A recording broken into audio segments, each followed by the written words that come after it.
Ձեռք բերեք իտալական նրբագեղ ու բարձրակարգ սալիկների նշված տեսականին, վճարելով բացառիկ 4400 դրամ 1 քառակուսի մետրի համար։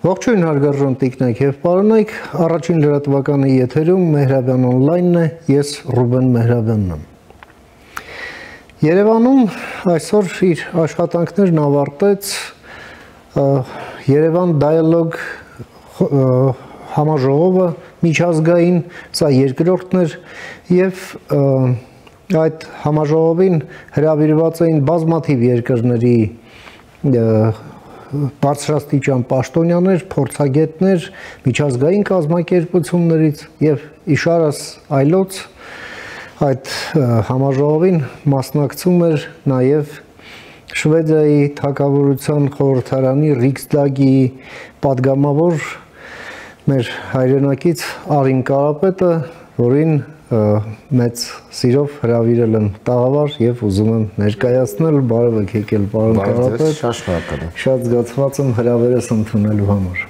Նմանապես։ Պարոն Կարապետ, դուք Հայաստան հաճախ եք գալիս, սակայն այս անգամ ձեր այցը պայմանավորված էր այս համաժողովին մասնակցությամբ, համաժողով, որին բավականին բարձր մակարդակի քննարկումներ և բանավեճեր էին ընթանում, առանց հետ էլ բոլորս գիտենք, որ աշխարհը խառն է, Եվրոպան խառն է, մեր տարածաշրջանն է խառը, ինչի մասին թե վարչապետը խոսեց, թե արտգործնախարարը խոսեց և այդ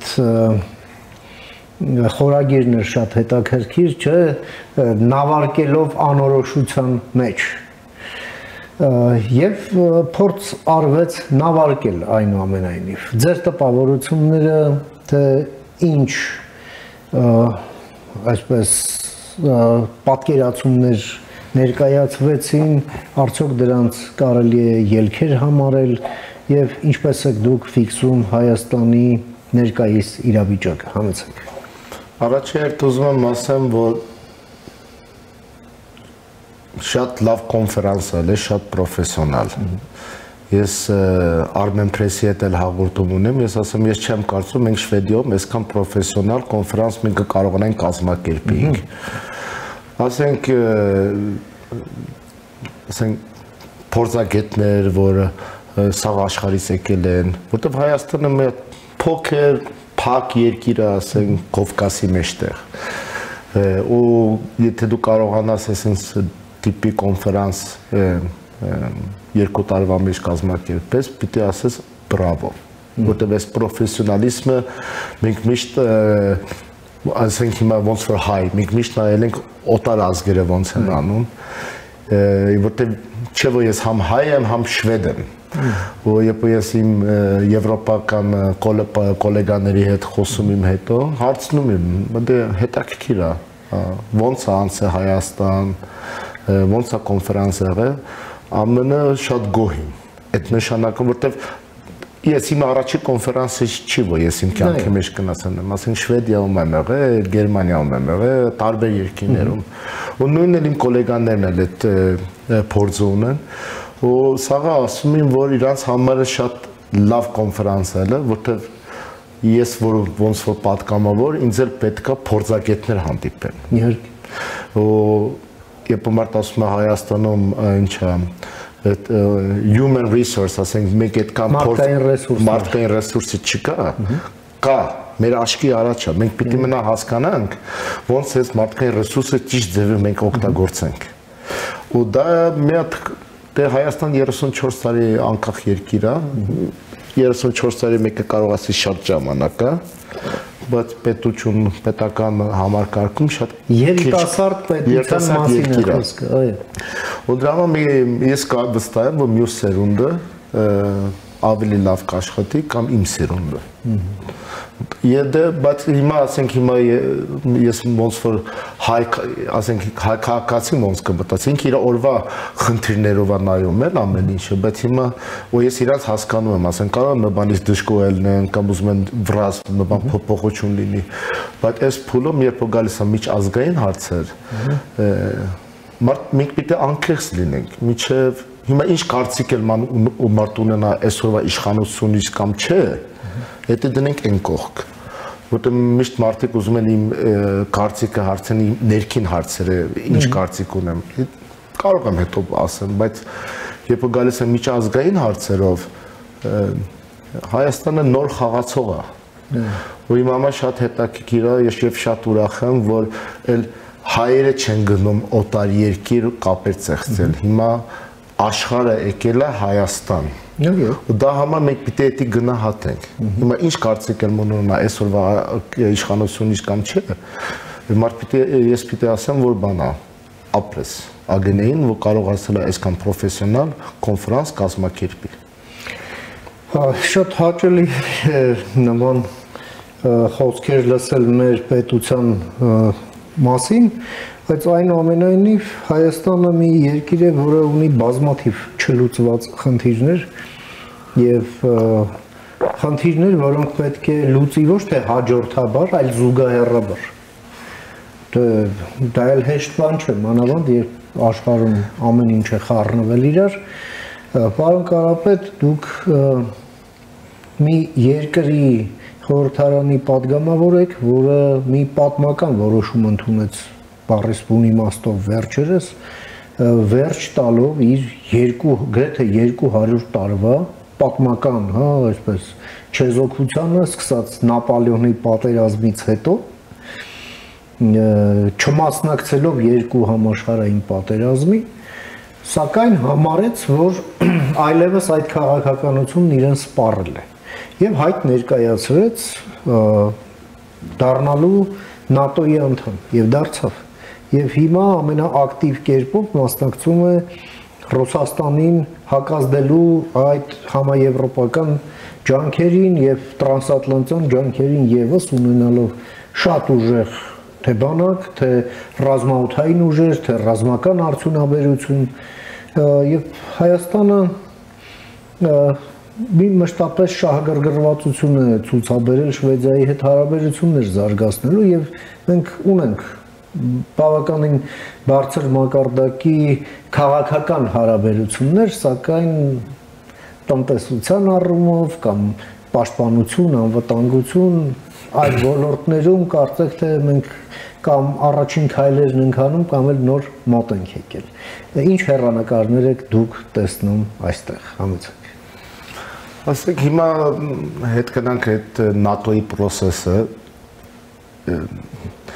մենք Շվեդիայում մի անգամից հասկացանք, երբ որ Ռուսաստանը հարձակվեց Ուկրաինայի վրա, դա Եվրոպայի վտանգությունի հարց է։ Եթե Ռուսաստանը Ուկրաինայում հաղթի, շատ հեշտ կարող է մտնի Բալտիկ կամ Ֆինլանդիա։ Ու շվեդերը միշտ չեն մոռացել, որ Ֆինլանդիան ինչ օրեր է անցկացրել, որտեղ մեր հարևան երկիրն է։ Ընդամենը 80 տարի է։ Այո, ու մենք միշտ ասել ենք, ինչի համար Շվեդիան չմտավ ՆԱՏՕ-ի մեջ, մենք միշտ ասել ենք, ինչ քայլ որ Ֆինլանդիան վերցնում է, մենք շվեդերը իրանց հետ պիտի վերցնենք, կամ հակառակ։ Ֆինները միշտ ասել, ինչ քայլ շվեդերը վերցնելու են, մենք պիտի իրար հետ նույն քայլը վերցնենք, մեկին հետ չթողնի։ Դե չէ որ Շվեդիան ծովային երկիր է, մեր զենքի արտադրանք աշխարհի ամենալավ է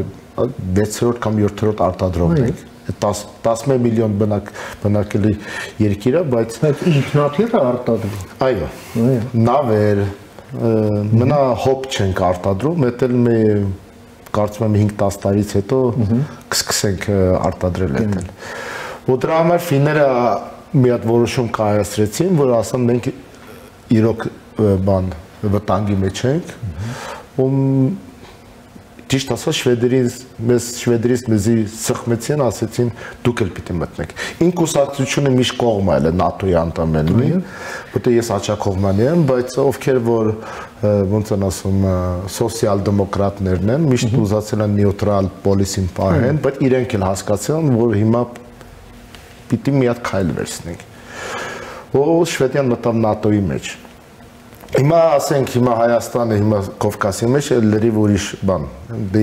մարտիրահարևան երկիները մարդ ընտրում չի որոշում։ Բայց ես պիտի ասեմ Հայաստանի ինչ քայլեր որ կարողացել է այս կարճ ժամկետի մեջ, ասենք հիմա նայեք հիմա զենքի Հնդկաստանից է գալիս եւ Ֆրանսիայից, այդ դիվերսիֆիկացիան։ Այդ դիվերսիֆիկացիան շատ կարեւոր է Հայաստանի համար։ Անկարելի է մի հատ երկիր, մի հատ օտար երկիրին 100% կախվածություն թողնի։ Որտեղ այդ նշանակում է դու հավասար գործընկեր չես։ Եվ որտեղ եթե դու կախվածություն ունես ուրիշից դե մյուս մեկն է որ բանա սա աջենդան ինքն է որոշում ու ինքն էլ միշտ իր ինտերեսով առաջ կգնա բնականաբար ու դա էլ տեսնում ենք մարդ ասում է Ռուսաստանը Հայաստանի փրկիչն է ես ասում եմ ինչ փրկիչ պատմության մեջ դու մարդ հետ կնան նայի պատմական գիրքերի մեջ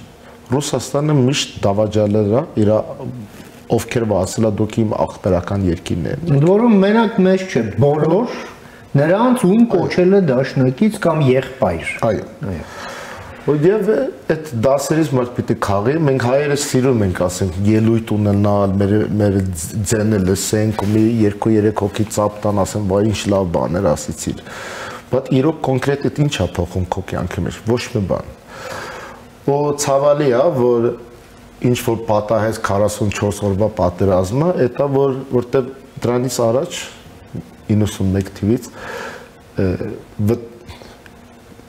հիմա ասում եմ մենք հայերս, որտեղ ես ինքս էլ հայ եմ, մենք չենք ուզում այս սխալները ընդունենք։ Եթե դու խնդրեմը ժամանակին չլուծես, խնդրեմը ավելի շատ մեծ խնդիր կնի հետագայում։ Ու էսա ու ցավալի է որ 44 օրվա պատերազմը հետո Արցախի դեպքը որ 120,000 արցախցի հիմա փախստական են իրանց տներից փախան որտեղ իրանց կյանքի վտանգ կար ու Ղարաբաղը կորցրեցինք որտեղ փուլ կար որ կարող ենք այդ հարցը լուծենք բայց մենք չենք ուզում լուծենք որտեղ միշտ մի հատ նարատիվ կար որ եթե մենք ուզում ենք Բաքու հասնենք կհասնենք եթե մեկը ուզում է մետեղ հասնի կհասնի չի խոսա հետագա բարեգործություն արի ասենք պատերազմը բարեգործություն չի երկու կողմից հոգնածին ռեսուրս չկար դա համը պատերազմը կանգնացրեցին բայց հարցը չլուծվեց ժամանակին ու թշնամի երկիրը գալիս է հետո ինքը իրան ռազմական բաներով իրան զարգացնում է ու ինքն էլ իր այդ օրերը չի մոռանում ու նորից հարձակվեց ու հիմա ինքը հաղթեց so մեր ամենակարևոր դասը է սա որ մենք հայերս իրոք մենակ խնդրից 100 անգամ չխոսանք, արի մի անգամ քննարկենք, հետո մտածենք ոնց առաջ գնանք։ Եվ առաջ նայենք։ Այո։ Մամաս միշտ ասում է, մենք մահապաշտ ազգ ենք, ասում եմ ոնց ինչա, մենք սիրում ենք ովքեր որ մեր հետ չկան, իրանցից խոսանք ու իրանցից մտածենք։ Բայց մի վարքյան չենք մտածում այսօրվա մարդկանցից, ով մյուս սերունդը որ գալիս է, այսօր ինչ քայլ եմ կարող վերցնեմ, որ մյուս սերունդի կյանքը թեթևանա։ Մենք սիրում ենք միշտ հետևյալ հետ գնալ պատմության մեջ։ Դա էլ կարող է մեր բանա ցեղասպանությունի տրաման է որ մեր մեջ մնացել է ցավոք սիրտի բայց մենք պիտի չեմ ասում մենք մոռանանք ցեղասպանությունը դա անկարելի է դա մեր անկարելի թեմա է հազարավոր ընտանեկան պատմություններ են ուրիշ բան չէ դրա բան ինչը մոռանանք բայց մենք էլ պիտի ժամանակ տնենք 5 տարի հետո ինչ Հայաստան ենք ուզում ինչ հայրենիք ենք ուզում 10 տարից հետո ինչ երկի պիտի էսի դառնա որտեղ մենք հեյ մնա նստենք մտածենք հետևյալ այս երկին էլ կկորցնենք այո էտա պիտի մի հատ որոշում կայացնենք, ոնց առաջ գնանք։ Ու այդ էլ կասեին, որ մնա զենքային դիվերսիֆիկացիան կարևոր չի, տնտեսությունը, օրինակ երբ սկսել են եվրոպական դիալոգը, ես կարծում եմ մնա քաղաքապետարանում ու քաղաքական գործիչներ մնա դիալոգը չունենան, պիտի մի հատ դիալոգ լինի քաղաքացի հետ։ Քաղաքացին հասկանա ինչ է նշանակում Եվրոպայի անդամ լինել։ Միան բանը չի, որ դու կարողանաս հեշտ առանց վիզա թռնես Իտալիա 7 օր հանգստանալու համար։ Եվրոպական ստանդարտները երբ գալիս է կրթություն բանը։ Ցավոք սիրտի ես կուզենամ չունենք հիմա Հայաստանում, բայց ես մի օր կուզենամ տենայիմ, որ Եվրոպայի ուսանողները գալիս են Երևանում սովորելու։ Մենամ մեր ուսանողները չթան մաստերը, ասենք Իտալիայում կարդան, որտեղ երբ ուսանողը երկրից դուրս է գնում, կարող է այնտեղ աշխատանք ստանալ, ով փորձ ունի, աշխատի, ամուսնանա, այո, իհարկե։ 100 բան կա, ու այնտեղ մնա։ Ասենք մեր հիվանդանոցները լավ բժիշկներ ունեն, բայց իրոք, բայց ոնց են կարող էդի զարգացնենք, որ բժշկական տուրիստական երկիր է Հայաստանը այս տարածքում։ Երբ հայկական ապրանքը արտադրվում է, ես միշտ տարբերակը բերում եմ տոմատի պաստան, հիմա ես համեմատում եմ օտար երկրի հետ։ Առաջի հետ երբ գալիս է Շվեդիա 2 կամ 3 անգամ ավելի թանկ է։ Դե ես ոնց որ հայ եմ, օքեյ, հայկականը կառնամ, որտեղ դե մի քիչ այդ հայկական նացիոնալիզմը մեջ չկա։ Բայց երբ ես ճաշս պատրաստում եմ, դուս է գալիս, որ տոմատի պաստան ավելի շատ գույն է կամ համ է տալիս։ Դե ես մյուս անգամ նորից չեմ գնա այդ տոմատի պաստան առնեմ։ Դա օրինակ եվրոպական ստանդարտ պիտի լինի, որտեղ եթե դու ուզենաս քո ապրանքը ծախես 27 հատ երկրի մեջ, պիտի մի հատ ստանդարտով ծախես։ Նույնն էլ բանն է, հայ արտադրողը, եթե մի բան արտադրում է, կարող է Եվրոպայից մի քանի հատ ապրանք պիտի առնի, որ կարողանա իր վերջի պրոդուկտը այստեղ սարքի։ Ռեգուլացիան, բանկային հարցեր կա, այդվա գիները կընկնեն եւ օրինակ մի հատ էլ խնդիր կա Հայաստանում, մինչեւ հիմա հայկական ավիացիան չի կարող թռնի բան Եվրոպայի միությունը, այդ նշանակում է կախվածություն կա օտար երկրների ավիացիան, այդ նշանակում է լոգիստիկան կթանկանա, դու չես կարող վստահես քո լոգիստիկայի բաները ինչա գիծերին, որտեղ կախվածություն կա ուրիշ երկրների, որտեղ մենք ծովային երկիր չենք։ Ու դրա համար ես կարծում եմ, այս քայլերը շատ կարևոր են եւ պիտի խորանանք, ինչ է նշանակում Եվրոպայի անդամ լինելը։ Որտեղ այս դեսինֆորմացիան որ գալիս է, բա Ռուսաստանից, բան, ով է ասում, որ Հայաստանի սաղ տնտեսությունը պիտի կախվածություն ունենա Ռուսաստանից։ Okay, ուզում եք արևտուր արեք Ռուսաստանի հետ։ Բայց ով ասում միա Ռուսաստանի հետ պիտի այդ արևտուրը լինի։ Խի միան մի հատ երկիր կա այս աշխարհում, որ Հայաստանը կարող արևտուր անի։ Ոնց որ Հայաստանը կարող է հիմա Հնդկաստանի հետ հերվից հերու երկիր զենք առնի, տեխնոլոգիական երկիր է, իրանք մեր մասնագետներին պետք լինեն, որտեղ Հայաստանում ինժեներինգը մեր ժամանակ բարձր է, եթե սովետի ժամանակ հետ գնաց, մենք ավելի շատ մշակութային երկիր ենք ելել։ Դա կոտրվեց, երբ բան անկախությունից հետո շատերը գնացին արտասահման, դրա համար գնում ես Ֆրանսիա, Ամերիկա, Շվեդիա, չգիտեմ, Գերմանիա, խելացի հայեր ես գտնում։ Բայց այդ հայերը մի անգամ Հայաստանում են ապրում, ինչի գնացին։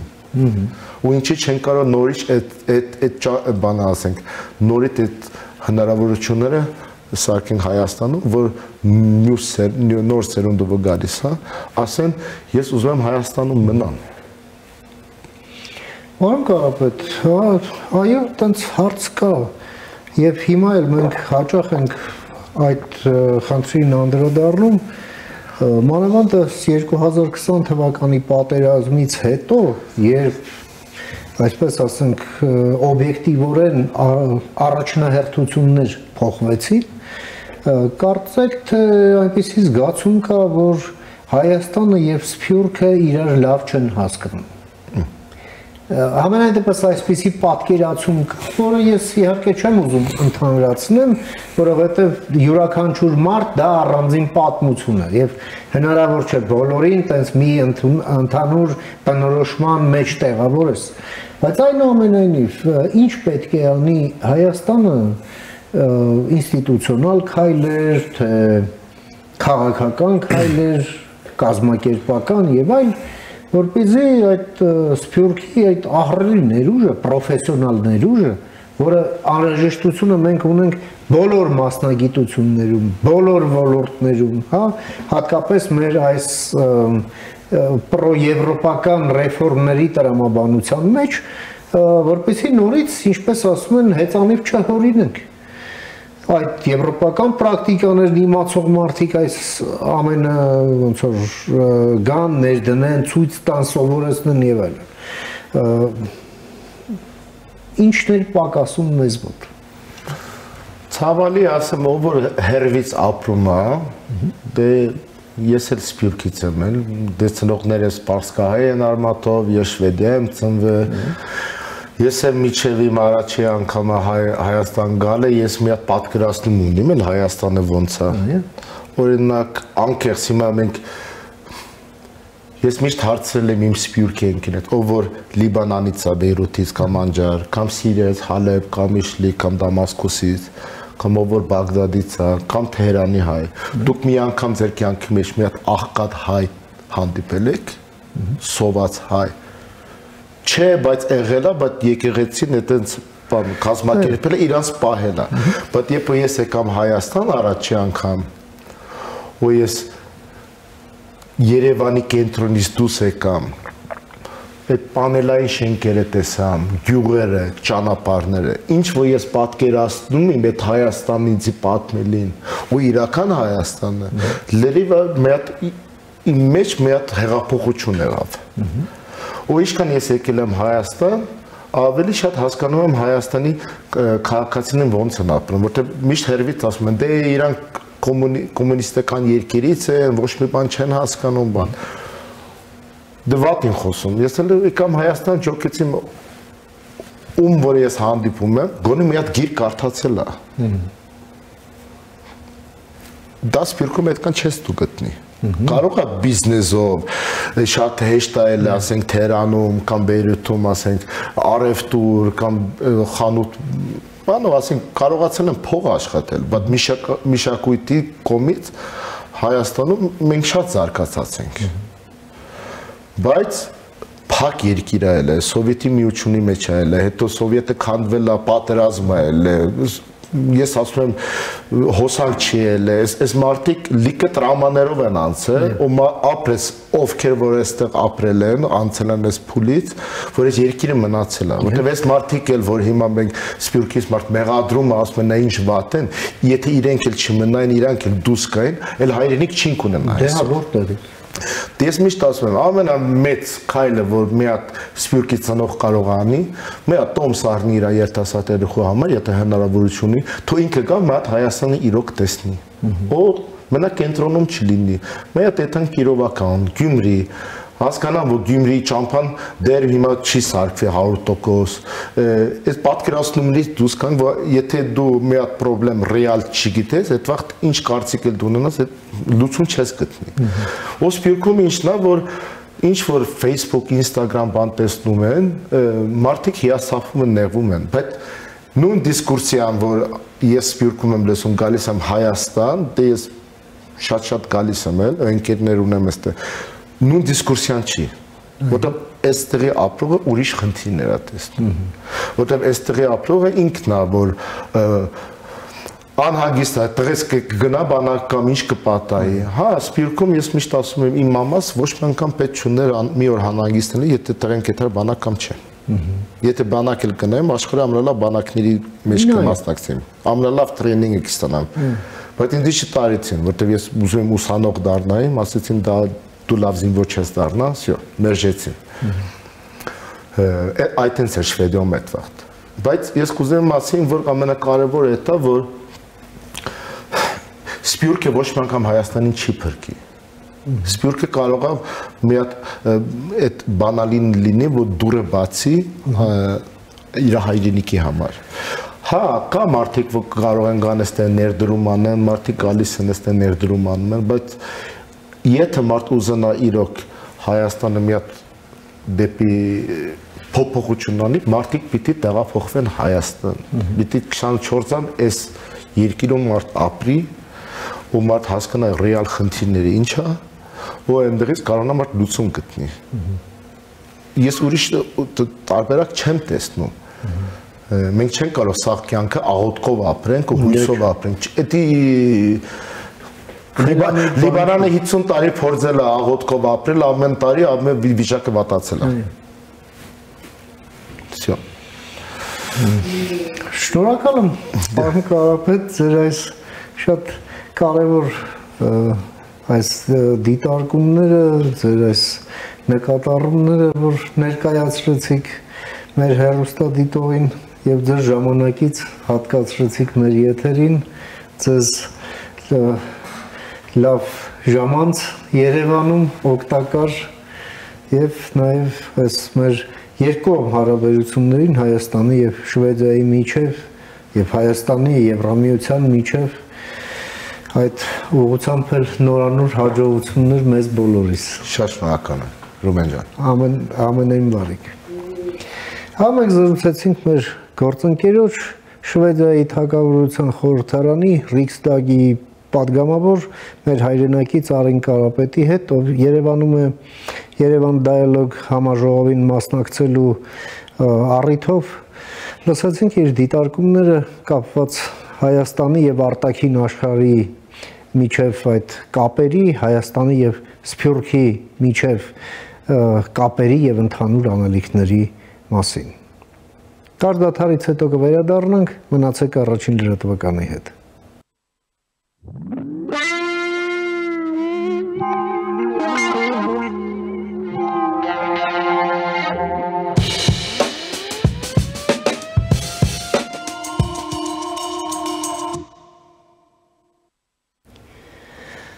Շարունակում ենք մեր թողարկումը, առաջին լրատվականի եթերում կրկին Մեհրաբյան on-line-ն է, ես Ռուբեն Մեհրաբյանն եմ։ Երևան Dialogue այդ համաժողովի շրջանակներում եւս մեկ կարևոր իրադարձություն տեղի ունեցավ, դա Իրանի արտգործնախարարության բարձրաստիճան ներկայացուցիչ փոխարտգործնախարար Խաթիբ Զադեի հայտարարությունն էր այն մասին, որ նախապատրաստվում է Իրանի նախագահ Մասուդ Փեզեշքյանի այցը Հայաստան։ Մասուդ Փեզեշքյանը նորընտիր նախագահ է եւ նա բավականին թեժ նախընտրական պայքարի արդյունքում դարձավ նախագահ, ընդ որում դա սենսացիոն հաղթանակ էր, որովհետև այդպիսի արդյունքը ըստ էության քանդեց բոլոր հաշվարկները, որոնք կային մինչ այդ եւ հավանական էին համարում միանգամայն հակառակ ելքեր։ Բացի դրանից իր նախագահությունը համընկավ այն պատմական ժամանակաշրջանի հետ,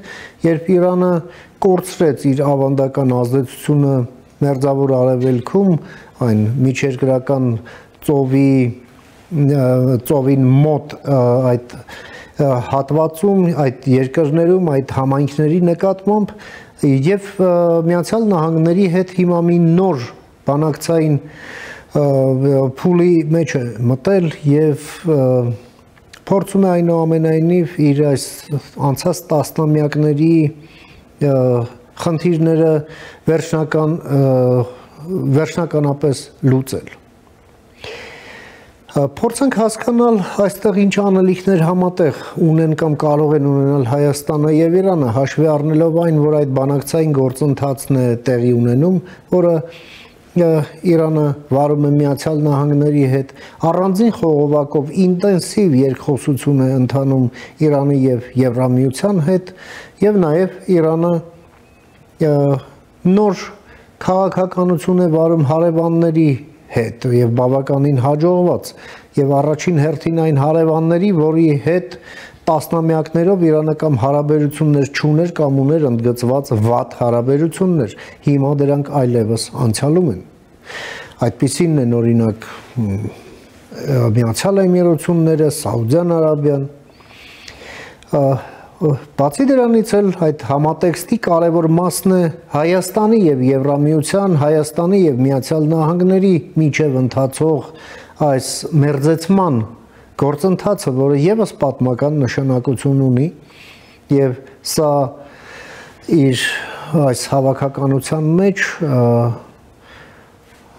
շեշտակի փոփոխություններ է մտցնում ընդհանրապես մեր տարածաշրջանի անվտանգային միջավայրում փորձենք հասկանալ եւ այդ նպատակով ես մի հարգարժան հյուր եմ հրավիրել մեր տաղավար Իրանի մայրաքաղաք Թեհրանից ում սիրով ուզում եմ ներկայացնել մեր այսօրվա հյուրն է Թեհրանից լրագրող եւ քաղաքական վերլուծաբան Սահակ Շահմուրադյանը բարև եք եկել պարոն Շահմուրադյան շնորհակալ եմ հրավերս ընդունելու համար Բարև ձեզ ես եմ շնորհակալ Պարոն Շահմուրադյան, ինչպես գիտեք, Երևանում այսօր իր աշխատանքներն ավարտեց Երևան Dialogue միջազգային համաժողովը, որը երկրորդն էր եւ ինչպես եւ առաջինում, այս երկրորդում էլ եւս Իրանը բավականին պատկառելի ներկայացուցություն ունեցավ, այդ թվում նաեւ փոխարտգործ նախարար Խաթիբզադեն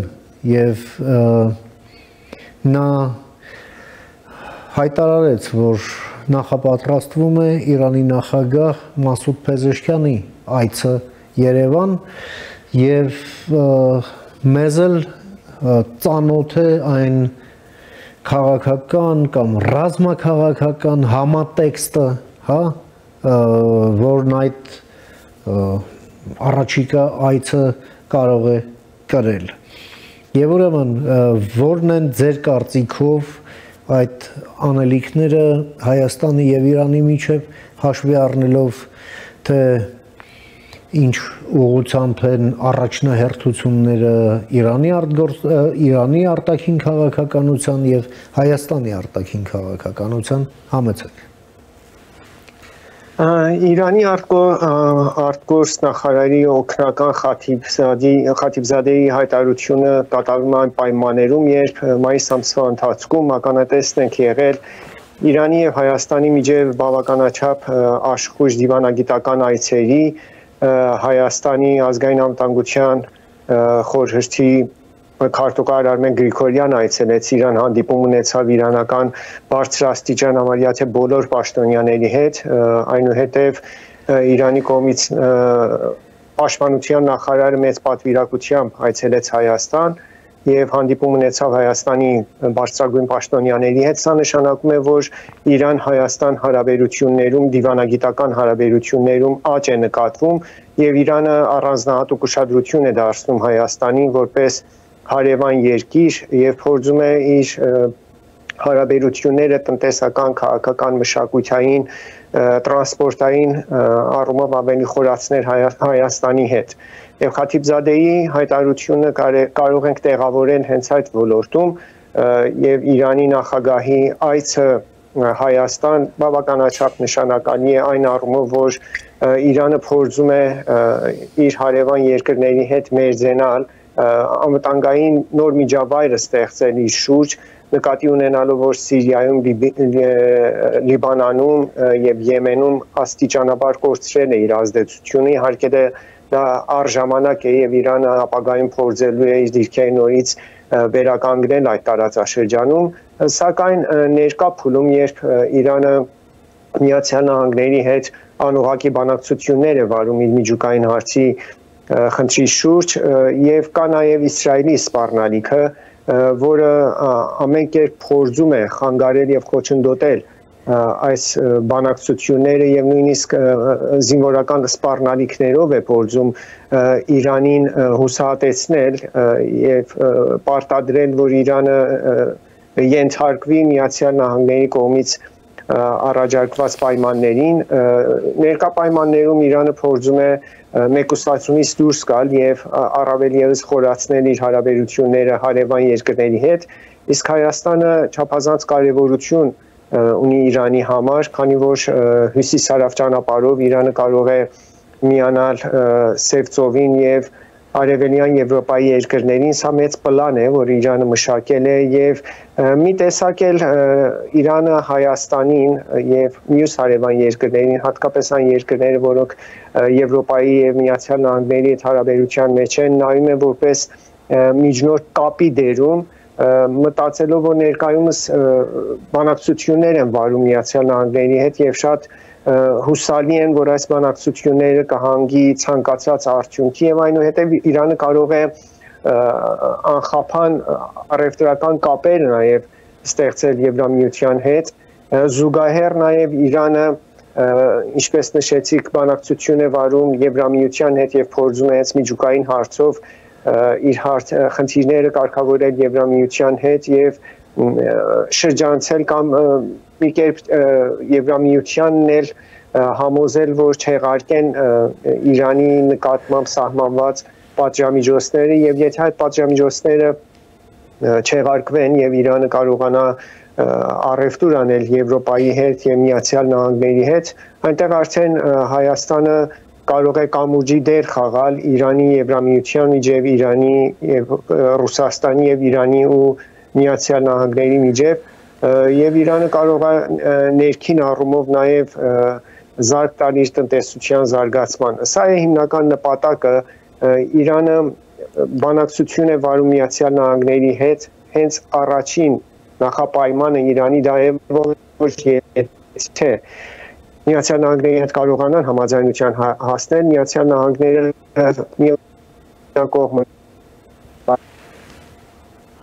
այդնորեն Իրանի դեմ սահմանված պատժամիջոցները, որոնք իրոք խանգարում են Իրանի տնտեսական, տրանսպորտային, առևտրային եւ միջազգային հարաբերություններին։ Պարոն Շահմուրադյան, բանակցությունները 5-րդ փուլը Հռոմում ավարտվեց, կողմերը պահպանում են լավատեսությունը, սակայն խոսում այն մասին, որ դեռ վերջնական արդյունքը չկա եւ ինչպես նաեւ չեն խոսում այն ժամանակային հորիզոնի մասին, թե երբ են ի վերջո հասնելու դրան։ Ընդ որում ես արևմտյան մամուլում տեսնում եմ հրապարակումներ, որ իրանական կողմին կշտամբում են, որ իբր ժամանակ է ձգում Իրանը եւ այդ իմաստով խնդիր են տեսնում։ Դուք ինչ եք կարծում այստեղ, ինչն է պակասում գործարքին այնուամենայնիվ հասնելու համար։ Որին ուշի ուշով նաև հետևում են եւ նաև շատ սպասում են Հայաստանում, համեցեք։ Ասացի, այս բանակցությունները ունի 3 կողմ, փաստորեն Իրան, Միացյալ Նահանգներ եւ Իսրայել, որը թեև ներկա չէ բանակցություններում, բայց շվաքի պես հետևում է այս բանակցություններին, երբ իրանական պատվիրակությունը այցելում է Օման կամ Հռոմ բանակցություններ վարելու համար, դրա կողքին անպայման իսրայելական մի պատվիրակություն էլ Թաքուն ներկա են գտնվում Օմանում կամ Հռոմում եւ բանակցություններից անմիջապես հետո հանդիպում են ունենում Միացյալ Նահանգների բանագնացի հետ։ Սա նշանակում է, որ Իսրայելն ներկա է եւ փորձում է խանգարել բանակցությունները եւ նրանից հետո արևմտյան մամուլում, հենց իսրայելական մամուլում կամ Իրանի թշնամի երկրների լրահոսում տեսնում եք Իրանի դեմ ուղղված միակողմանի հայտարարություններ։ Մինչդեռ Իրանի ներսում այդպես չէ, իրանական կողմը եւ իրանցի դիվանագետները բանակցություններից հետո երբ վերադառնում են Իրան եւ իրանական մամուլը շատ զուսպ են, շատ տրամաբանական են արտահայտվում եւ լավատեսորեն հենց փաստը Արաքչիի հայտարարությունն էր, իհարկե ասում են կա տարաձայնություններ Միացյալ Նահանգների հետ ուրանի հարստացման խնդրի շուրջ, բայց Իրանը արդեն բազմիցս հայտարարել է, որ ինչ պայմաններով է պատրաստ համաձայնության հանգել Միացյալ Նահանգների հետ, մյուս կողմից նաև նկատում ենք լավատեսություն Միացյալ Նահանգների կողմից, հենց մայիսի 26-ին էր, որ Դոնալդ Թրամփը հայտարարեց, որ լավատես է բանակցությունների արդյունքների շուրջ, սա նշանակում է, որ կողմերը բանակցության սեղանի շուրջ փոխհասկացողության, փոխըմբռնման հասել են եւ փորձում են շարունակել այս բանակցությունները, ինչ վերաբերում է ժամանակ կորցնելու, սա բարդ խնդիր է, միջազգային շատ բարդ խնդիր է եւ բնականաբար ժամանակ է պահանջում։ Իրանական կողմը հայտարարել է իր անկեղծությունը եւ հստակությունը բանակցություններում եւ սա մի խնդիր չէ, որ մեկ ամիս, երկու ամսում, ինչպես որ Դոնալդ Թրամփն է ժամկետ ճշտել, կարգավորվի, մենք տեսնենք Դոնալդ Թրամփը չկարողացավ Ուկրաինայի հարցը կարգավորել, մինչդեռ խոստանում էր 24 ժամվա ընթացքում վերջ կտա պատերազմին, նաև Գազայի հատվածի հարցը հենց մնացել է, պատերազմը շարունակվում է, չի կարողանում խաղաղություն հաստատել եւ հրաժարվում է, այսինքն երբ անհաջողում չի հաջողում իր խոստումները կատարել, անմիջապես նահանջում է։ Իսկ իրանցիները համբերատար են, իրանցիները պրոֆեսիոնալ բանակցողներ են, մեծ փորձ ունեն եւ իսկապես հավասարակշիռ են մոտենում այս հարցին, տեղի չեն տալիս այն դրդումները, որ կատարվում է Իսրայելի կողմից կամ Միացյալ Նահանգների ծայրահեղական կոնգրեսականների կողմից, զուսպ եւ հանգիստ շարունակում են բանակցությունները մինչեւ հասնեն ցանկացած արդյունքի։ Ես կարծում եմ բանակցությունների նոր փուլն էլ կշարունակվի հիմա Օմանում կամ Հռոմում, դա արդեն կախված է օմանական կողմին, իհարկե Օմանն էլ մեծ դերակատարություն ունի եւ իր առաջարկներն է ներկայացնում եւ փորձում է լարվածությունը մեղմացնել կողմերի միջև եւ կարծում եմ հույս աստծո այս բանակցությունները հաջող արդյունքի կհասնեն, եթե Իսրայելը չփորձի արկածախնդրական գործողություն կամ ռազմական գործողություն իրականացնել Իրանի նկատմամբ, որը արդեն ամեն ինչ կխառնի եւ բոլոր հավասարումները եւ հավասարակշռությունը ամբողջ տարածաշրջանում կխառնի։ Պարոն Շահմուրադյան, Ռուսաստանի արտգործնախարար Լավրովը իր սկանդալային Երևանյան այցից հետո Մոսկվայում Թուրքիայի արտգործնախարար Հական Ֆիդանին ընդունելուց առաջ մի հայտարարություն տարածեց իր գերատեսչության կողմից, որտեղ փաստորեն Թուրքիային նոր գործարքի առաջարկով հանդես եկավ մեր տարածաշրջանի հետ կապված։ Խոսելով այն մասին, որ իբր Ռուսաստանը եւ Թուրքիայի շահերը համընկնում են, խաղաղությանը մենք երկուսս էլ կողմ ենք եւ որ պետք է process-ները տարածաշրջանում շահագրգռված են երկուսն էլ, որ process-ներն ընթանան կանխատեսելի հունով, հա, այսպես բավականին տենց մի լպրծուն ձևակերպմամբ հանդես եկավ, բայց այսօր այցն ավարտվեց եւ մենք տեսանք, կարծեք, թե Հական Ֆիդանը անհաղորդ գտնվեց այդ առաջարկին կապված Կովկասի հետ, Ռուսաստանի այդ կայսերական նկրտումների հետ եւ Թուրքիային փայտալու, հա, այսպես առաջարկին էլ ըստ էության մեծ հետաքրքրության չարժանացավ, ավելի շատ Ֆիդանը կենտրոնացած էր Ռուսաստան-Ուկրաինա բանակցությունների հարթակը պահելու խնդիրը լուծելուն եւ ոչ ավելին։ Իրանում բնականաբար հետևում են այս ամենին, լավ էս 3+3 կոչված այս թյուրիմացությունը, հա, որը ամենահամար ձևով առաջ է տանում նախ եւ առաջ Ռուսաստանը եւ նաեւ Ադրբեջանն էլ մշտապես նրան այսպես back vocal-ի դերում, հա, մշտապես ձեռքերը շփում է, որովհետեւ հասկանում է դա միայն համընթաց քամի է իր համար, բայց մեր ինչին է պետք եւ Իրանը այստեղ ինչ դիրքորոշում ունի կամ կարող է ունենալ, համեցեք։ Ինչ վերաբերում է Ռուսաստանի մոտեցումներին Հայաստանի նկատմամբ, պետք է նշեմ, որ Ռուսաստանին դուր չի գալիս Հայաստանի իշխանությունների կողմից խաղաղության խաչմերուկի առաջարկած նախաձեռնությունը, որովհետև դա խառնում է Ռուսաստանի բոլոր պլանները Կովկասյան տարածաշրջանում։ Մենք գիտենք Ռուսաստանի, այսինքն բոլորը գիտեն Ռուսաստանի նպատակը ինչ է, ինչպես գեղեցիկ նշեցիք, իր կայսերապաշտական նկարտումները ինչ է, սկսած Ուկրաինայից մինչև Հարավային Կովկաս, եւ այժմ Ռուսաստանը ճահճում է խրվել եւ չի կարողանում դուրս գալ Ուկրաինայի պատերազմից, նույնիսկ եթե Ուկրաինայում խաղաղություն չի հաստատվի, զինադադար եթե հաստատվի, Ռուսաստանը բնավ այլևս չի կարող Ուկրաինայի միջոցով կապը ստեղծել Եվրամիության հետ։ Նկատի ունենալով նաև, որ Եվրամիությունը արդեն ուժեղացնում է իր ռազմական ենթակառուցվածքները եւ այս ճշտամությունը մնալու է, իսկ Ռուսաստանը ճանապարհ է որոնում դեպի Եվրոպա, դեպի միջերկրական ծով եւ այդ ճանապարհը անցնում է Սյունիքից եւ ամբողջ իրենց մտահոգությունը եւ նպատակը դա է, որ Տիրանա-Սյունիքի նահանգին, մարզին եւ ստեղծի այդ Զանգեզուրի կեղծ միջանցքը եւ հասնի իր թուրքի եղբայրներին Թուրքիային, խոստումներ են տվել Թուրքիային, որ էժան գնով նավթ ու գազ կարող են վաճառել Թուրքիային եւ Թուրքիան էլ առիթ օգտագործելով փորձում է դառնալ էներգակիրների հապ տարածաշրջանում,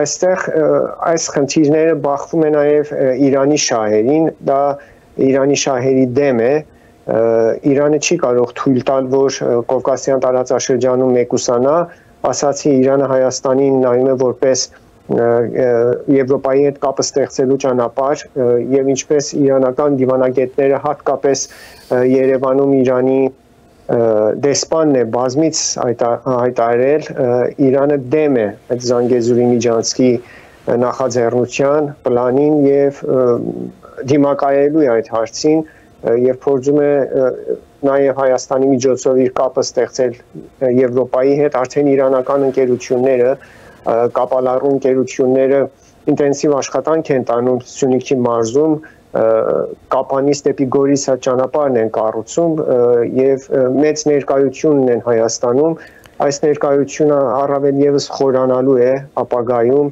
թե տնտեսական մշակութային, թե անվտանգային առումով եւ Իրանի դիրքորոշումը հստակ է, Իրանը թույլ չի տա ոչ Ռուսաստանին, ոչ Թուրքիային եւ ոչ էլ Ադրբեջանին, որ միակողմանիորեն փորձեն Զանգեզուրի միջոցով միջանցք ստեղծել եւ Իրանին ավելի շատ մեկուսացնել, ասացի Իրանը փորձում է հիմա անվտանգային միջավայրը ստեղծել իր հարևանների հետ եւ այդտեղ Հայաստանի դերակատարությունը մեծ է, փաստնել, ասացի փոխդիվանագիտական այցելություններն է Հայաստանի եւ Իրանի միջեւ եւ օրստորե զարգացող տնտեսական, քաղաքական, մշակութային հարաբերությունները երկու հարևան եւ բարեկամ երկրների միջեւ։ Հստակ է Իրանի դիրքորոշումը Զանգեզուրի հարցով անփոփոխ է, որի մասին բազմից հայտարարել են իրանցի դիվանագետները եւ վստահ եմ Իրանի նախագահ Մասուդ Փեզեշքյանը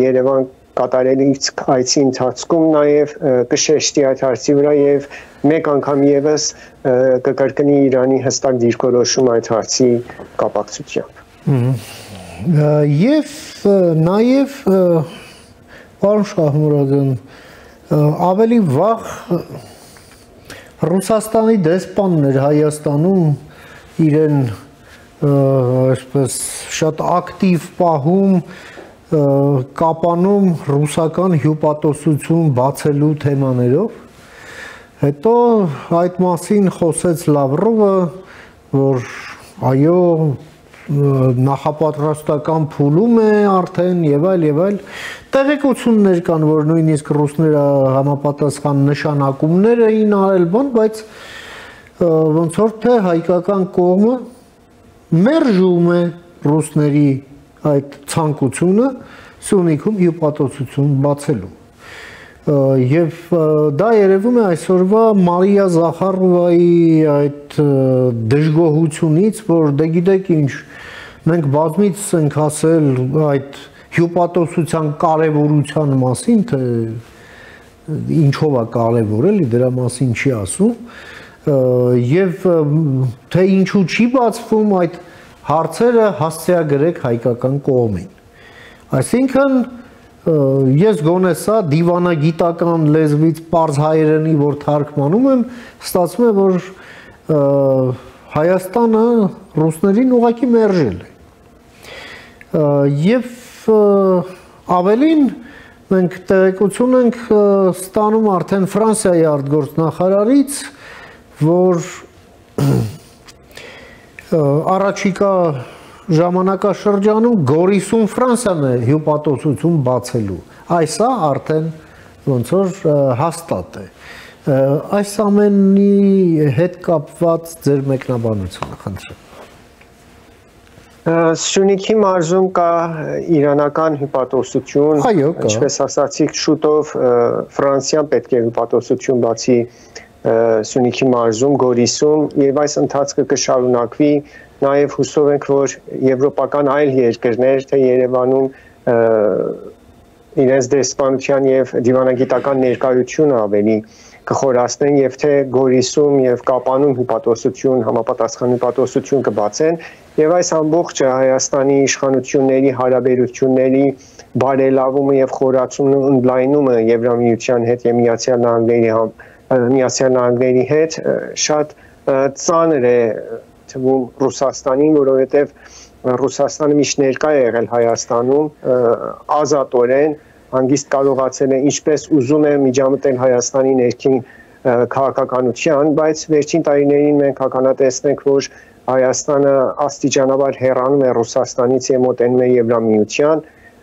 եւ դա Ռուսաստանի համար ծանր է, եւ նրանք չեն կարողանում դիվանագիտական նորմալ ձևերով իրենց հարաբերությունները կարգավորել Հայաստանի հետ, փորձում են բռնի միջոցով, ես ինչ գիտեմ, սպառնալիքի լեզվով, ստիպելով, պարտադրելով Հայաստանին ստիպել, որ ենթարկվի իրենց քաղաքականությանը։ Սա դիվանագիտական նորմերից եւ պրակտիկայից հեռու մոտեցում է եւ հուսով եմ, որ Հայաստանի իշխանությունները կարողանան ընթացքը շարունակել եւ ռուսական կողմին հասկացնել, որ հավասարը հավասարի ձևաչափով մոտենա Հայաստանի խնդիրներին։ Իհարկե Հայաստանը պաշտոնապես չի հայտարարել, որ ցանկանում է հեռանալ Ռուսաստանից։ Հայաստանի արտգործնախարարը Լավրովի հետ հանդիպման ժամանակ Երևանում նշեց, որ Հայաստանը փորձում է մյուս գործընկերների հետ նույնպես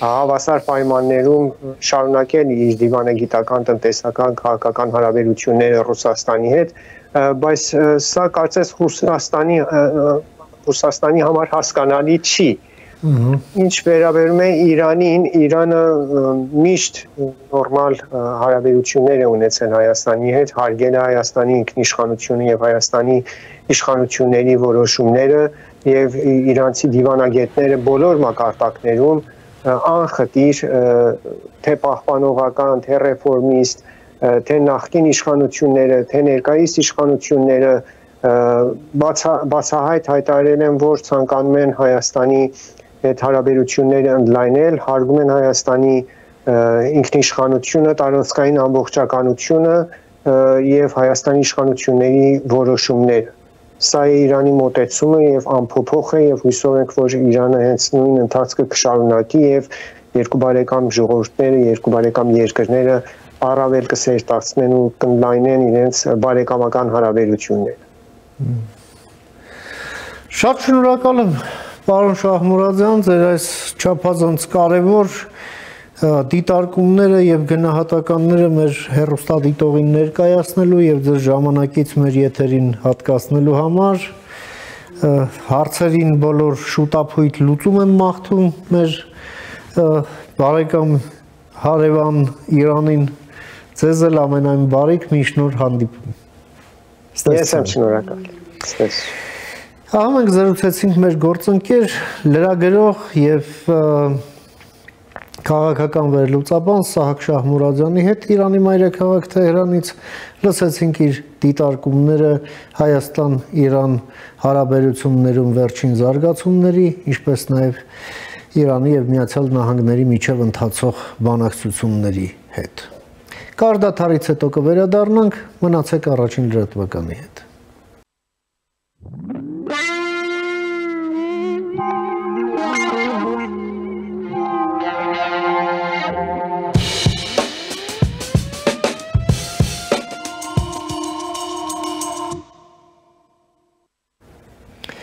Շարունակում ենք մեր թողարկումը, առաջին լրատվականի եթերում կրկին Մեհրաբյան օնլայնն է, ես Ռուբեն Մեհրաբյանն եմ։ Այսօր Երևանում ավարտված Երևան Dialogue երկրորդ միջազգային համաժողովին մասնակցում էին նաև ներկայացուցիչներ Ուկրաինայից։ Մասնավորապես Ուկրաինայի խորհրդարանի Գերագույն Ռադայի Հայաստան-Ուկրաինա բարեկամական խմբի նախագահ Դմիտրո Միկիշան, ում ես հրավիրել եմ մեր տաղավար եւ սիրով ուզում եմ ներկայացնել։ Наш сегодняшний гость, председатель группы дружбы с Арменией Верховной Рады Украины Дмитро Микиша. Приветствую вас, господин Микиша. Спасибо, что приняли мое приглашение. Добро пожаловать в Ереван. Добрый вечер, рад присутствовать. Спасибо за приглашение. Я очень рад быть здесь. Господин Микиша, вы приняли участие в работе этого международного форума Ереван Dialogue, представляли Украину. Там были дискуссии высокого уровня, причем в период, когда в мире такая глобальная турбулентность, так и вот рубрикой шла вот эта навигация в неопределенность. Да? Ну и разные люди из разных стран, из десятков стран, из разных регионов мира предлагали свое понимание и по возможности еще и выходы также. Ваша оценка этого форума, в котором вы приняли участие, прошу. Самое главное, хочу отметить, что Ереванский диалог – это действительно форум международного класса. Поверьте, я побывал уже не на одном, и могу и сравнивать, и говорить, где плюсы, где минусы. Мне очень понравилось. Представительство высоких гостей действительно на достойном уровне. И мне импонирует тот диалог, который есть. Он действительно диалог. И действительно ереванский в Ереване проходит. Хочу отметить, что ереванский диалог в контексте Украины, даже вот я, извините, все равно буду проводить параллели определенные, очень похож в аспектах, когда международные гости приезжают в Украину на подобные форумы, они дают множество предложений, вариаций, своих позиций, своего видения. Но скажу честно, почерпнуть что-то действенное довольно сложно. Так. Скажу честно, что сегодня, вчера и сегодня на Ереванском диалоге прорывного от международных коллег я не услышал. Но я хотел бы акцентировать внимание и отметить, что меня очень приятно удивило, что именно армянская сторона предложила действительно действенный план. И я выступал, у меня был на одной из панелей, я как раз об этом говорил, что в мире, который турбулентен, не просто турбулентен, он фактически, я считаю, что мировая война уже идет, когда весь мир и все его остальные части движутся вот в эту бездну конфликтов и войн, единственный регион, который от войны переходит и декларирует, и самое тут ключевое и важное, реальные шаги к миру, это вот Армения, которая дает действительно план к урегулированию конфликта, и причем прям пошагово. Не какое-то виртуальное, мы хотим то, предлагаем вот это и посмотрим, а прямо шаги к этому. И на фоне того, что я вижу в принципе вот в диалоге с международными партнерами, это вот как глоток свежего воздуха. Когда гости приезжают, а хозяин, который тебя встречает, он не просто встречает, я жду от вас чего-то, подскажите мне, а он дает решение. И я вам показываю, что я готов сделать, и только после этого я хотел бы услышать от вас вашу обратную связь. И это совершенно другой уровень диалога. И вот это то, что я увидел, то, что меня очень приятно поразило именно в ереванском диалоге. Я поблагодарил коллег с армянского парламента в моей панели, где я выступал. В принципе, всех, кого вижу, представителей с армянской стороны, благодарю за это. Это действительно, я так и говорил на английском, что это не фантазии чьи-то, не чье-то там что-то непонятно, это конкретные, реальные шаги к миру. И это очень приятно видеть. Хорошо, что в этом мире есть страны, которые понимают, что нужно делать. И, в принципе, движется к этому регулированию. Да. Что ж, это очень лестно слышать такие слова в адрес собственной страны. Тем более со стороны представителя Украины, страны, которая сейчас переживает просто трагедию. Мы в нашей передаче всегда отводим первоочередное внимание событиям в Украине, вокруг Украины, весь этот переговорный сыр-бор, да, который пока еще непонятно облегчает ситуацию или наоборот. Вот буквально вчера мы с утра видели то, что Путин сошел с ума, а вечером виноват Зеленский. И все не знают, что делать, но интересно заявление канцлера Германии о том, что снимаются все ограничения на дальность поражения того оружия, которое предоставляют союзники Украины. И предоставляют со временем все больше и больше и будут предоставлять. Но в то же время мы видим совершенно варварские бомбардировки, которые осуществляет Россия, причем просто в направлении гражданского населения, чтобы деморализовать украинское общество. Что происходит сейчас в Украине? О чем думает, скажем так, среднестатистический украинец сегодня, находящийся в Украине? Вот на ваш взгляд, человека, законодателя этой страны. Прошу. Ключевое, о чем думают все украинцы, это чтобы это побыстрее закончилось. Здесь едины мы все и в одном. Далее могут у нас расходиться пути, как это должно закончиться. Вы правильно отметили то, что это не просто варварская, это перестало быть войной как таковой. Война происходит военные воюют с военными в определенной точке линии боевого соприкосновения. Российская Федерация является страной-террористом. И то, что она делает с мирным населением, с городами, с людьми, которые чаще всего спят в своих кроватях, и когда по ним прилетают эти шахеды, прилетают ракеты, разновидности, множество их, это террористические акты. С войной имеет вообще последовательное отношение. Что они делают?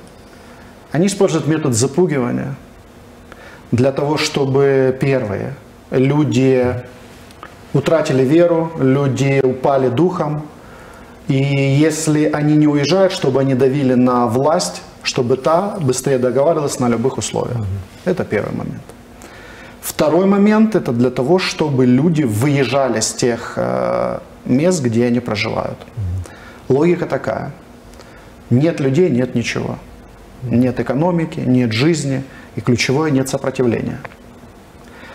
И я хочу откровенно сказать, что на определенный процент это работает. Но не на большой. Не на решающий. До решающего очень далеко даже. Очень далеко. Люди устали, люди иногда истощены. У людей часто даже нет эмоций. Ненависть по умолчанию. И иногда не хватает сил ненавидеть. Презрение и брезгливость уже. Тоже эмоции, на них тоже иногда не хватает сил, на эти эмоции. Все четко понятно. Кто свой, кто чужой. И откуда все прилетает, все этот. Иногда бывает в эмоциях захлестывает какие-то внутренние истории, но это все индивидуальные вещи.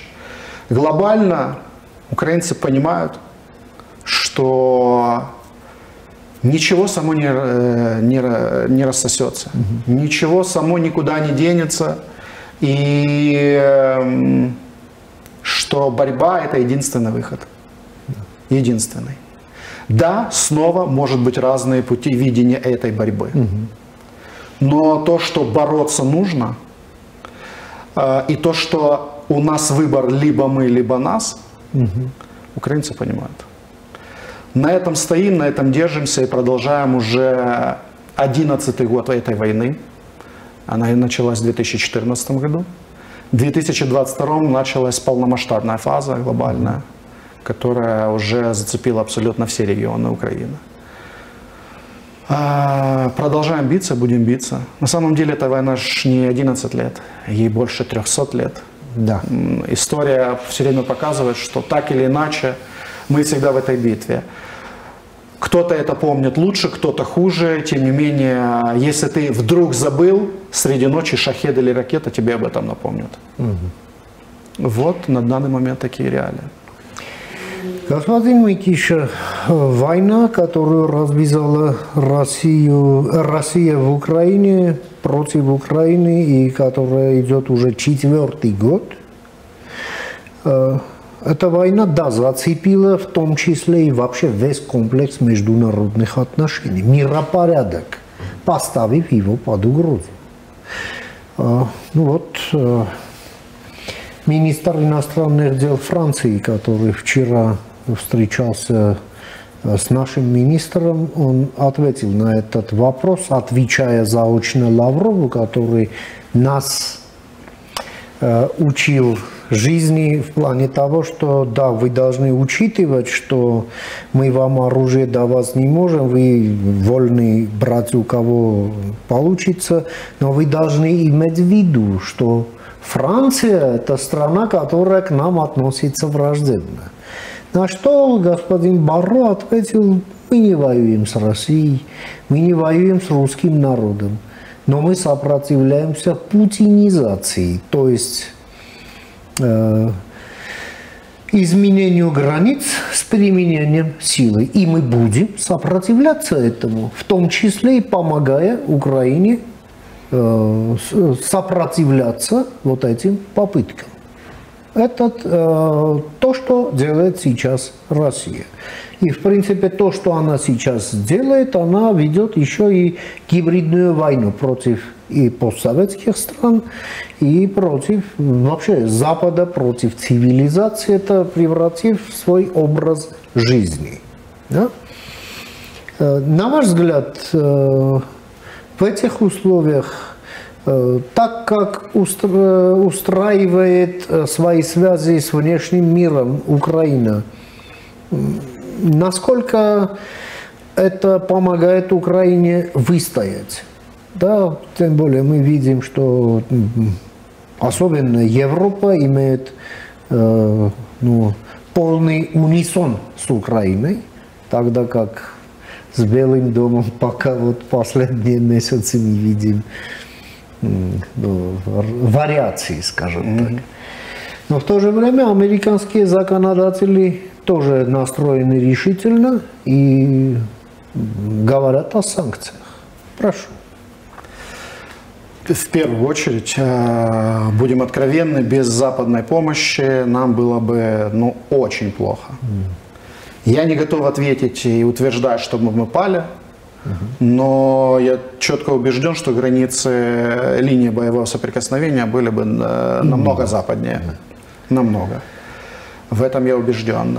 Огромное спасибо нашим партнерам, которые действительно подставили в плечо в трудную минуту.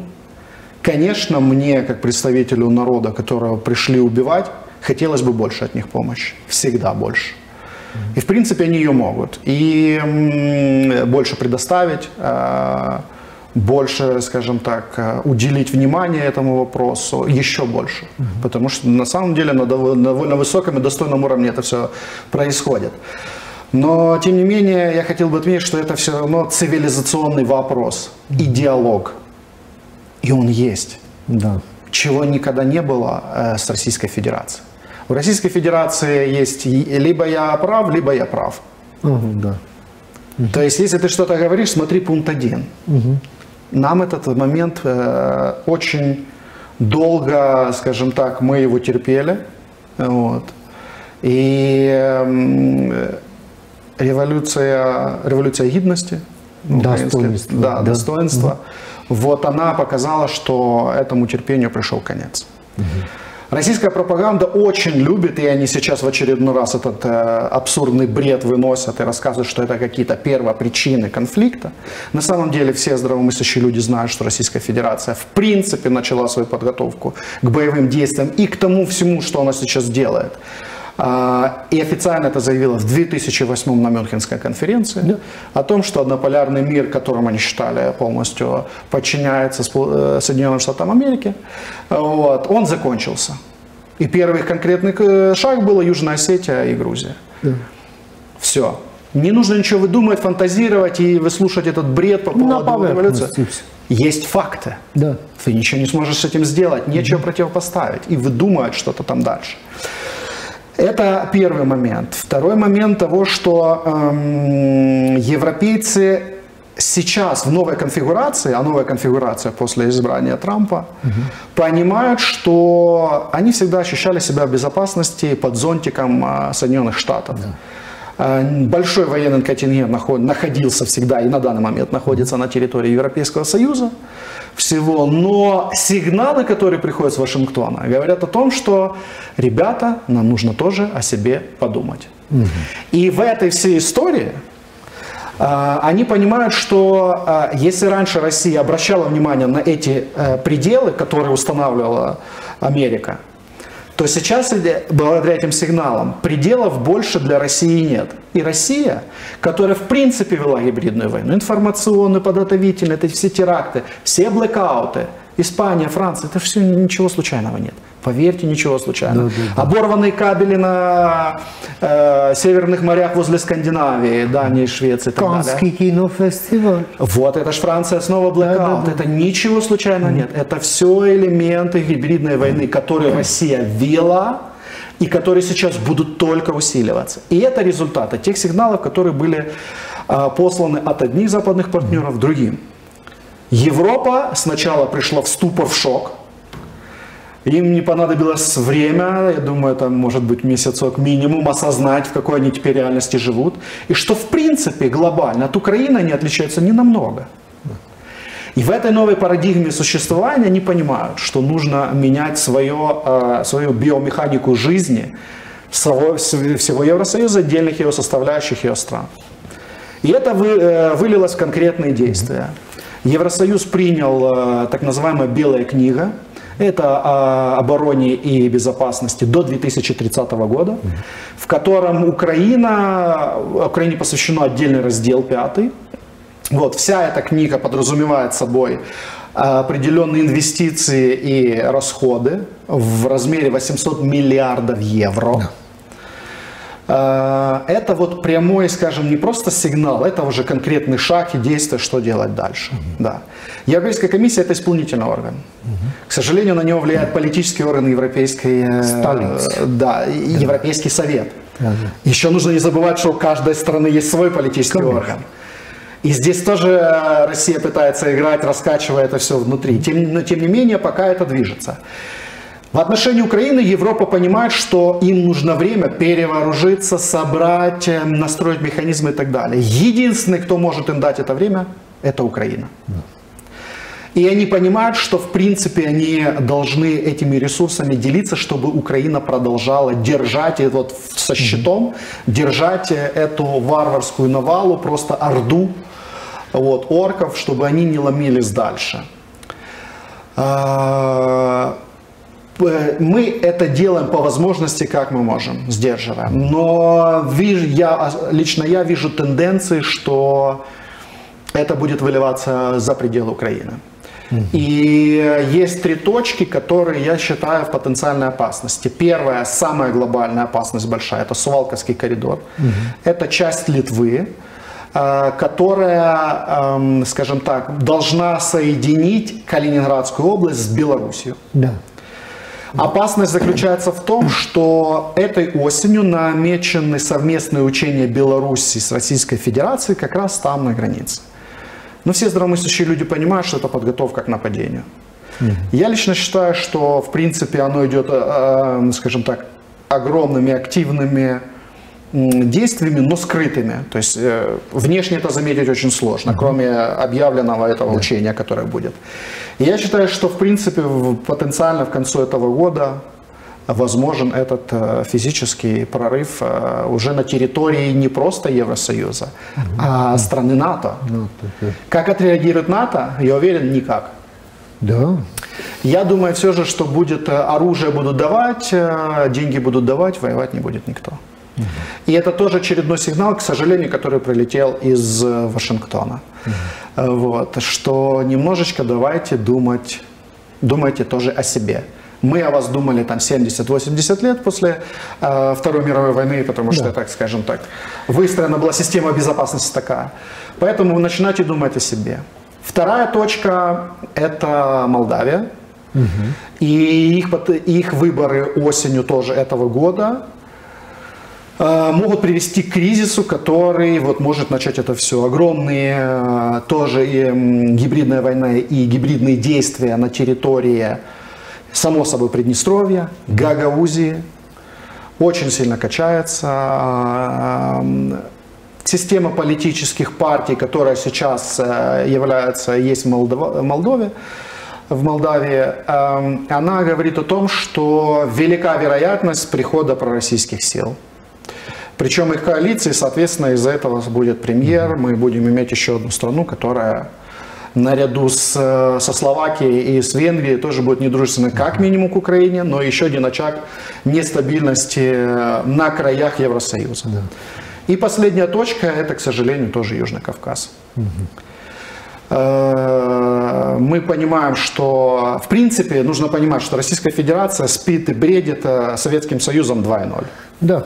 В этом формате она видит. Возможно, там определенные моменты по Азербайджану. Скорее всего, не будет в этом составе там, ряда азиатских стран, там, Казахстан, там, Узбекистан, потому что большое влияние Китая. Но, в принципе, все остальное возродить они видят и мечтают. Южный Кавказ для них тоже точка приложения, в котором они видят особую активность, где бы они и так действуют, и будут еще активничать. И вот сейчас мы подходим к вот тем переговорам, перемирию, вот, которое абсолютно не перемирие. Мы все должны тоже это объективно понимать, что это пауза, что они нападут снова через определенное время. И весь этот боевой потенциал, который мы понимаем, что все равно определенные боевые действия будут продолжаться, но очень много войск, и причем уже подготовленных, имеющих боевой опыт, будут перекинуты на другие направления. И если для Украины это количество не критическое, то, например, для той же Литвы это будет превалирующие и превосходящие силы. Давайте будем объективны, 2 бригады в 10 тысяч человек, которые прошли уже, имеют боевой опыт, прошли просто все. И вот они закидываются против войск, которые эти боевые действия пока видели только на видео, как воюет Украина с Россией. Перевес будет колоссальный. И тут снова наш вопрос к Евросоюзу. Ребята, вы тогда придете к Украине? Кому вы пойдете? К Турции? Ну, кому вы еще пойдете? Как вы это себе видите? Будет ли Польша воевать? Я сомневаюсь. Она сделает все по максимуму, чтобы этого не случилось, но воевать навряд ли будет. Она навряд ли втянется в этот конфликт. То есть максимально будет на него влиять это все. Единственный, кто готов вот сегодня, здесь и сейчас, не завтра, не потенциально, не мы подготовимся, Украина. Переброска войск туда. И потенциально это отражение этого потенциального, скажем, нападения. Да? Но Украине, я не скажу, что зачем, но Украине есть что защищать свою страну. Мы, в принципе, готовы всегда подставить плечо вот, действительно нашему дружественному государству, почти братскому народу, в отличие от кого-то, это Литве, которая нам помогала очень сильно. Мы готовы. Но мы готовы, мы должны понимать, что нам тоже нужно содействие и помощь Европейского Союза в этом. Да, более активно. И вот здесь то, с чего вы начали. Активность канцлера, заявление канцлера Мерца, заявление президента Макрона французского, что их готовность, их движение и солидарность к тому, что мы поддерживаем и будем максимально поддерживать Украину, должно показать не просто лидерство, а конкретные шаги. Более того, что уже было принято Европейской комиссией, а еще и втянутость отдельных этих стран. Потому что это уже вылилось в виде гибридных войн на территории Европы. Это выльется, к сожалению, по моему убеждению, в горячую фазу уже тоже на территории Европейского Союза. И тут вопросы, что давайте еще потянем время, извините, уже нет. Времени уже ни у нас нет, ни у них, ни там у кого-то еще, а Европейского Союза нет. Это вот может быть немножко долго, но вот так объяснил, что происходит. Сейчас происходит в Украине, и чего, я считаю, там, скажем так, в ближайший год ожидать вот вокруг этого всего, все, что происходит, скажем так, евроазийский, но не весь азийский, а вот части евроазийского региона, что здесь будет и, в принципе, чего ожидать в ближайшее время. Господин Микиша, когда вот многие страны бывшей восточной, теперь уже центральной Европы начинали свой путь евроинтеграции и евроатлантической интеграции, речь шла о том, об обязательствах, там, 5-я статья, там, и так далее. Сейчас на деле мы видим, что Украина без этих 5-х статей, без ничего, она воюет еще и за Европу. Ну уж извините, география такая, по меньшей мере. Я еще не говорю о представлениях. Второй момент. Мы видим, что в Украине Россия воюет не просто против Украины и все, как вещь в себе, а Россия реализует свой этот имперский проект по воссозданию Российской империи, по меньшей мере, в границах бывшего Советского Союза. И своим сопротивлением фактически Украина дает шанс любой из постсоветских стран, всех, и Армении в том числе. Да, мы видим, что Россия уже не та, что была 4 года назад.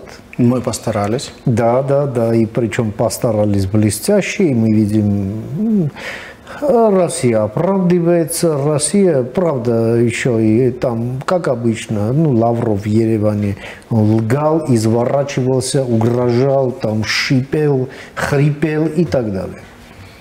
И тем не менее, Украина продолжает свое сопротивление, а Россия продолжает свое. О мире, о котором мечтал Трамп, мы мотивов не видим. Мы видим, просто взаимоисключающие позиции России и международного сообщества, которое солидаризируется с Украиной, потому что все просто там, да, есть принципы, которые просто нельзя нарушать, и даже под этим Сталин даже подписывался в 1945 году. Но вот мы имеем то, что сейчас имеем. Мы имеем нового Гитлера в Европе. Да? И вот в каждой постсоветской стране делают свои выводы. Мы делаем свои выводы, понимая, что сопротивление Украины – это наш шанс. То, что мы сейчас пытаемся сблизиться с Европейским Союзом, Соединенными Штатами Америки, сокращать российское присутствие в Армении, российское влияние в Армении, да, после 200-летнего российского господства, это шанс, который нам предоставило сопротивление Украине. И вот вы приехали в нашу страну как председатель комиссии, председатель группы дружбы Украина-Армения в Верховном законодательном органе вашей прекрасной страны. И здесь в рамках также вот, своего председательства вы в нашем национальном собрании также провели встречи. Какой вам видится текущий момент в наших отношениях и перспективе, господин Микиша? Мое впечатление, что огромный потенциал нереализованный между нашими странами и по разным причинам, но тем не менее это факт, и его реализация напрямую исходит из интересов наших стран, ну также и из чувств наших обществ друг к другу, да, что очень и очень важно в современной политике в период такой информационной революции. Тем более Украина это вторая в Европе страна по численности армянской общины. Армения это единственная страна, где работает украинский вуз, например. Да? Ну и так далее. Много-много чего. Вот, прошу. С вами приятно вести беседу, потому что вы в самом вопросе, да, уже много ответов, которые я мог бы дать, вы уже, в принципе, в вопросе озвучили. Начну с последнего. По поводу взаимоотношений. Да, к сожалению, на данный момент они не на том уровне, на котором должны быть. Я считаю, они не просто недооцененные, а они просто это какое-то историческое преступление, может быть, не знаю, что вот оно вот в той стадии, в которой на данный момент есть. Потенциал сумасшедший. Нас объединяет очень много. Вот реально объединяет история, реально объединяет опыт совместный.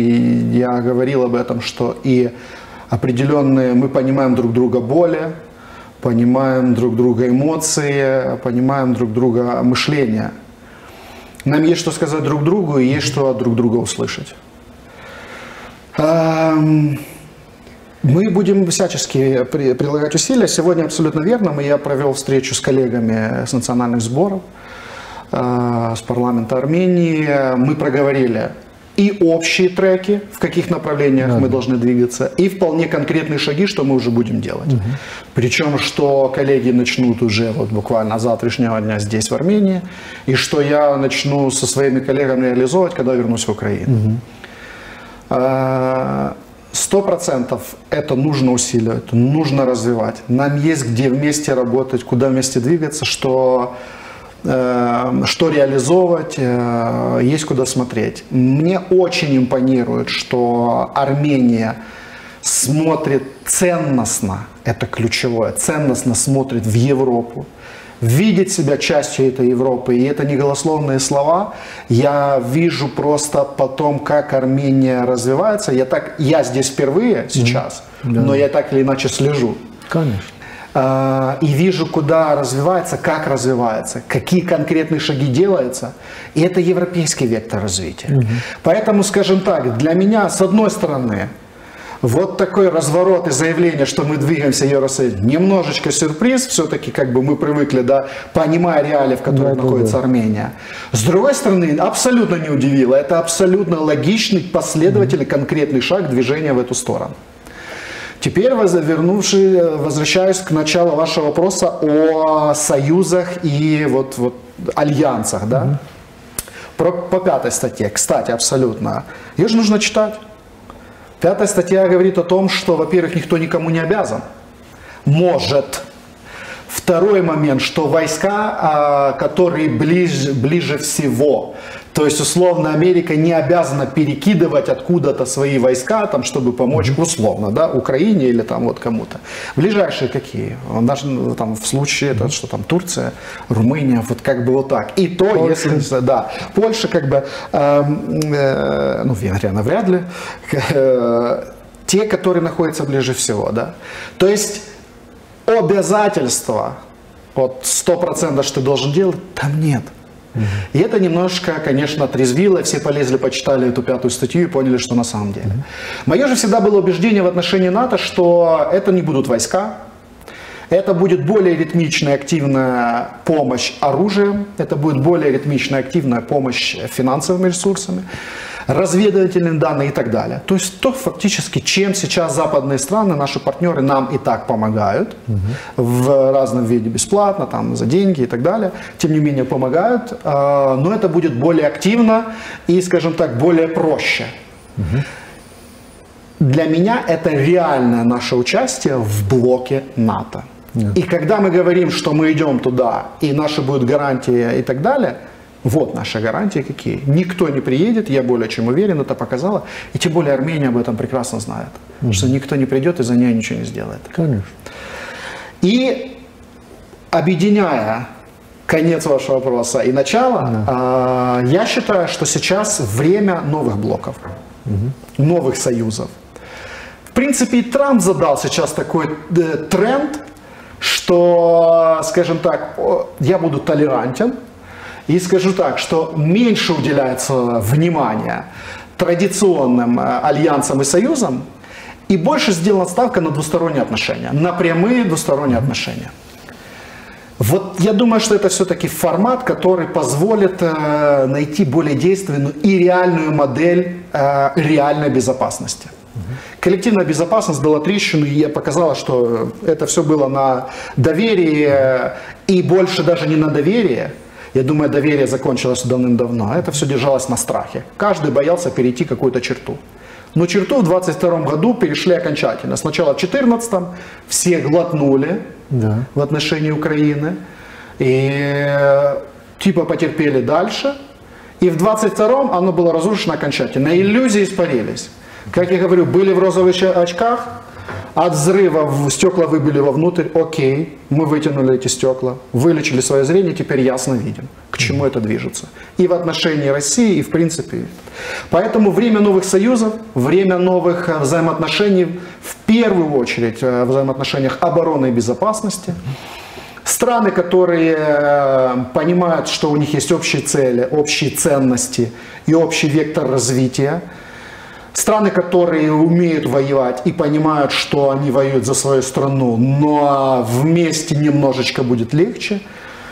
А это уже сейчас происходит, они ведут этот диалог, они ведут эту беседу, они понимают друг друга и они понимают перспективу чего.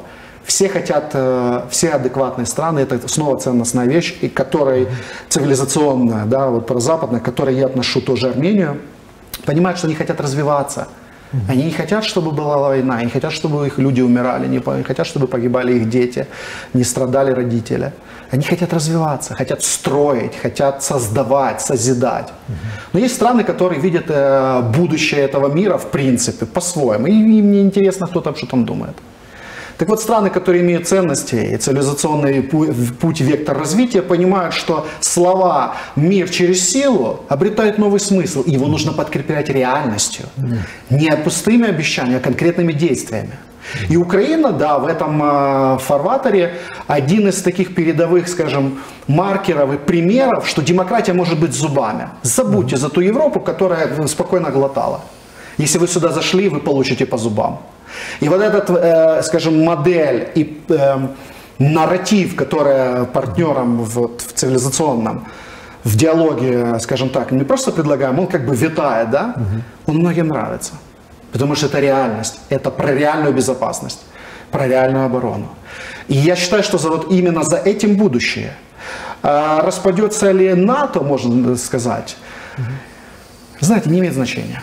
Если будут механизмы, которые позволяют действительно обеспечивать оборону и безопасность, если позволяют функционировать государствам, финансовым системам, продолжать развиваться и при этом защищать это все, то в каком это формате будет, это уже второстепенный вопрос. Главное понять, что главное, что второстепенно. И точно не вестись на пустые обещания, которые, к сожалению, мир сыт по горло, а нам с вами, нашим странам, это известно как никому другому. И они часто приводят именно к тому нравственному кризису, который порождает такие уродливые режимы, как в России, например. К сожалению. Что ж, еще раз добро пожаловать в Ереван. Спасибо. Приятно провести вам время в нашей столице. А вашей прекрасной стране скорейшей перемоги и мира. Слава Украине. Героям Берегите слава. себя. Всего вам доброго. Спасибо большое. И очень надеюсь, что Украина скоро станет частью Евросоюза и не насильно отстанет от нашего в этом пути Республика Армения. Очень хотелось бы видеть их в Только составе. вместе. И здесь у нас еще один вопрос очень важной повестки. Спасибо вам. Спасибо вам.